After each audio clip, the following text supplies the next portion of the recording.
I had so much fun being the intern. Okay, I'll say intern. Like men's basketball. I know. And that is a wrap on Bruin Banter. I had so much fun being the interim head. Oh, no. The interim head coach.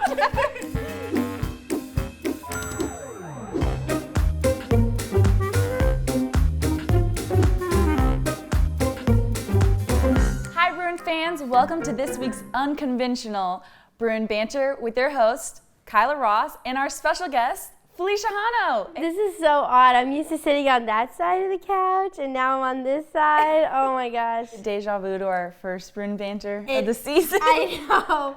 Honestly, when you guys came up with the idea of like me being the guest this week, I was like, it has to be Kyla and I again. Because one, it was my first episode. I was very nervous. I didn't think I did a very good job in that episode, so now we get to redeem ourselves. And we're back in our apartment again. We have some Valentine's Day decorations and some Christmas decorations. Our stockings are still up. We worked very hard on them, so we just kind of wanted to display them for the rest of the year. I'm honestly used to them. I know, me too. So the reason why Fish is our Bruin Banter guest this week is because she had a really great meet this weekend. She was named Pac-12 Specialist of the Week for the second time in her career.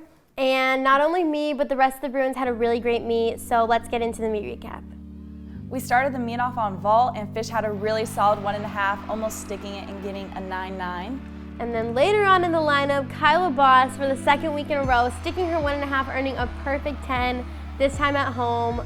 It was amazing, beautiful vault. We've both been really dialing in on the 1.5. It's a really tricky vault, finally figuring it out. I think by the end of season, we're both just gonna be sticking it cold. Definitely is a vault that's easier said than done, but I feel like we finally found that the last thing to get us to be able to compete under pressure and hit the 1.5 solid. So moving on to bars, the Bruins had a really great bar rotation, not counting less than a 9.9. Everybody stuck their dismounts. It was absolutely amazing. Mars won a career high 9.95. You also scoring a 9.975. I feel like the energy was so high after every person, especially having the stick at the end of every routine. It just got the crowd really into it. Even the crowd was cheering when we were holding handstands, which was funny. I feel like now they know, they're like, okay, that's a real handstand. It was definitely really exciting, really energetic, and I just felt like the momentum was there the whole time. So we had a really great floor rotation as well. We didn't count lower than a 9.925. It was lights out. You and I both scored 9.95. And Kate closing off the meet with a perfect 10 once again. Caitlin brought back her split double A and performed it flawlessly. So I felt like the crowd was really excited to have us back here at home. The atmosphere, the energy, everything was amazing on floor, and I think that's why it's last. That's why the fans wait the whole time to see us on floor, so it was really great.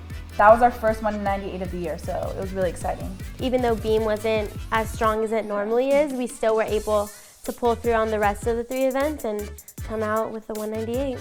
So I know you didn't have the start that you were expecting to your junior year, but let's talk about your comeback, your road to recovery, and how that's made you better this season. Yeah, so this season definitely started off not in the way that I wanted it to. It was the first meet of the season. I landed short on my last pass of my floor routine, and I sprained my ankle. And at that point, I was like pretty discouraged, and I was just kind of feeling off towards the beginning of season, just because I was comparing myself so much to last year. I had these high expectations of myself that I really wanted to meet personally, and I was putting those expectations and those pressures before doing it for the team. And I think that is kind of what led to that injury in a way.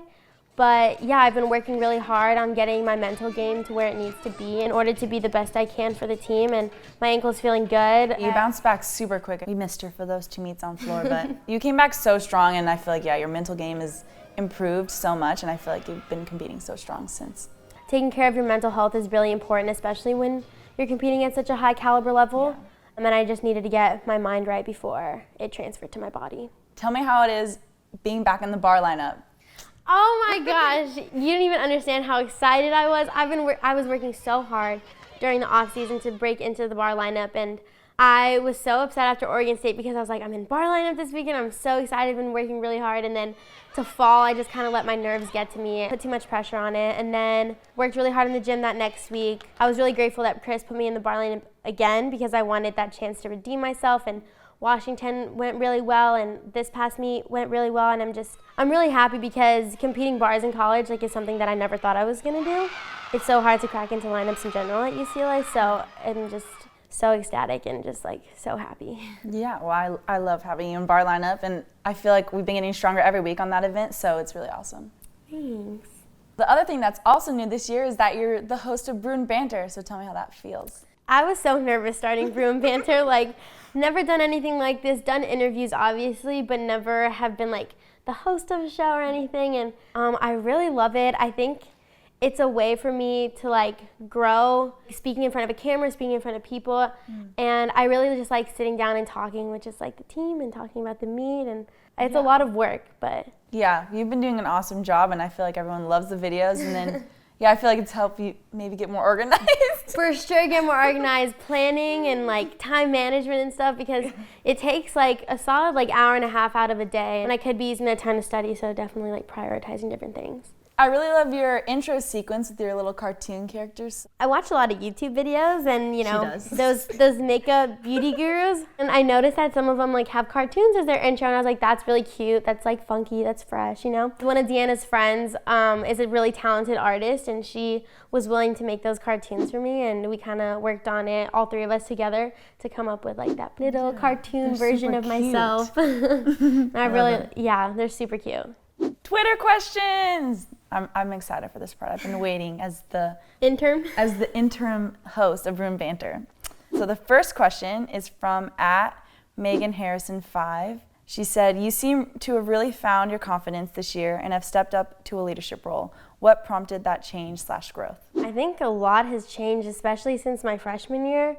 I came into college not really knowing what to expect. I think most freshmen go through that. Finally being your own, away from your parents, away from your club coaches, a lot less structured of an environment. I kind of also lost a little bit of my passion for gymnastics in the time of my freshman year, just because elite is very brutal and mentally. And you were hurt your freshman year. Mentally and physically, I was injured a majority of my freshman year. Came back for the last part of season. I needed to grow up, and I needed to take ownership of my life, and once I did that, then I think everything else kind of fell into place, and I'm really proud of the person that I've become today. I think I've changed a lot since freshman year, and I definitely have all of my priorities in line. So I think, just finally coming to terms with the fact that I am a leader and that I need to show it has really just prompted that growth for me. The next Twitter question is from @EWCorpus. He said, "Would you trade a second NCAA championship for a Dodger World Series championship?" Oh my gosh. Oh my. She's not debating this. That's a hard one. No, I'm just kidding. No, I'd for sure choose another NCAA championship so we can get more bling. Come on now. Well, hopefully both can happen. You can wish for both. I've been waiting for both, The Dodgers have been in the past 2 World Series. I've been crossing my fingers, saving my money to go buy a ticket, and then getting my hopes up to go to the parade once they win, and it's just been let down every year. Hopefully 2019 is the year, hopefully. I can feel it. And then the last Twitter question is from @HeatherDowney. She said, "What is your favorite part of your floor routine this year?" Mine is all of it, with 3 exclamation points. My favorite part of my floor routine is when I'm on the floor right after my worm. I do a little swim, and that is literally my favorite part. Miss Val actually hates it. We put it in the routine as a joke, and everybody was like, "Oh my gosh, that's so cool." She left it in for a week, and then she was like, "I don't like it. We're taking it out." Everybody was The whole team was so upset. We were like, "No!" We were all vying to have it put back in, And then Randy came up to me before the meet and was like, "If she doesn't let you do it, you should just do it anyway." And I was like, "Okay." And then she ended up coming up to me and was like, "You can do the swimming part." But yeah, I think that's my favorite part, and I think it makes the crowd go wild too. I was gonna say the last home meet, the crowd went wild during your little swim part. So during the worm and then the swim sequence, I could literally hear the crowd were like, "Whoa!" And I was like, "Oh my gosh, this is so awesome." Yeah. And that's a wrap on Bruin Banter. I had so much fun being the guest host today, so thank you. And it was so fun having you as the guest. Thanks. I wouldn't want anybody to be my guest host except for you. This weekend we're headed to Utah to compete against the Utes, and the meet is this Saturday, February 23rd at 12:30 p.m. Pacific time. It's going to be at the Huntsman Center. It's going to be packed. Watch it on Pac-12 networks if you're not able to come out. And until next time, We'll see you on Bruin Banter. bye.